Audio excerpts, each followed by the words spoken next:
امام حسن بصری کا ایک بڑا کمال کا واقعہ ہے کہ ایک مرتبہ آپ ایک جنازے میں شریک ہوئے. اچھا میں اور آپ بھی جنازے میں جاتے ہیں, قبرستان بھی جاتے ہیں, بعض اوقات فارمیلٹی کے لیے جاتے ہیں کہ یار جانا پڑے گا, نہیں جائیں گے تو رشتہ دار ناراض ہو جائیں گے, منہ دکھانا پڑے گا.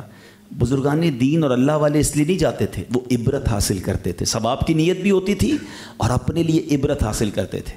تو جب دفن ہو گیا, جنازے میں گئے, تدفین ہو گئی قبرستان میں, تو آپ نے ایک شخص سے فرمایا تمہارا کیا خیال ہے؟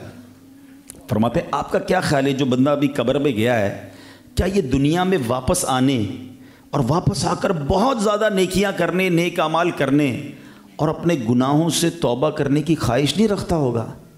تو شخص نے کہا بالکل, مرنے کے بعد تو یہ چاہ رہا ہوگا کہ دوبارہ واپس آ جاؤں, خوب اور نیکیاں کر لوں, گناہ سے توبہ کر لوں, اللہ کو راضی کر لوں.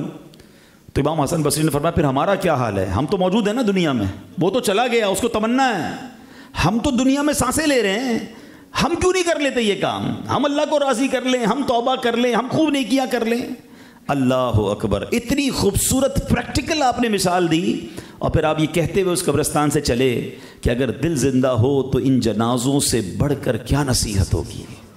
یقین جانیں میں کہتا ہوں جنازے سے بڑھ کر نصیحت ہی کوئی اور نہیں. ہمارے درمیان ہوتا ہے بندہ, اور ایسی مثالیں لوگ کہتے ہیں یار صبح ہم ساتھ تھے, دوپہر کا کھانا ہم نے ساتھ کھایا, رات تو ہم ساتھ تھے یار, اور اگلے دن وہ قبر میں ہوتا ہے. گھنٹوں کے اندر ہمارے ساتھ جیتا جاگتا انسان جو ہے وہ قبر میں اتر جاتا ہے, اور اکیلا تنہا اپنی قبر میں اب زندگی قیامت تک کے لیے رہتا ہے. کبھی سوچا آپ نے ایسا ہی میرے اور آپ کے ساتھ ہوگا؟ صرف فرق پتہ ہے کیا ہے, ہم اسی بات کو اپنے اوپر امپلیمنٹ نہیں کر رہے ہوتے.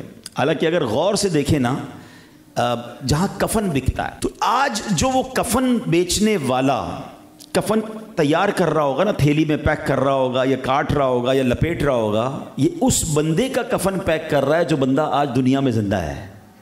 اب غور کیجئے, کیونکہ کسی نے کل مرنا ہے جس کا کفن آج پیک ہو رہا ہے. آپ غور کریں, ہم میں سے کسی کا کفن ہو سکتا ہے آج دکان والا تیار کر رہا, مجھے اور آپ کو نہیں پتا.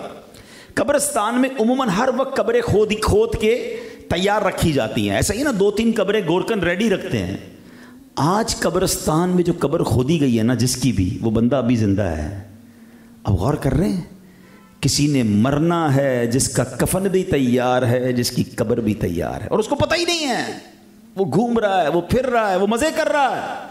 اگر تو نیک ہے پھر تو ٹھیک ہے, لیکن اگر گناہوں میں غرق ہوا ہے تو اسے پتہ ہی نہیں کہ آج کی رات کہاں گزرنی ہے, کل کی رات کہاں گزرنی ہے.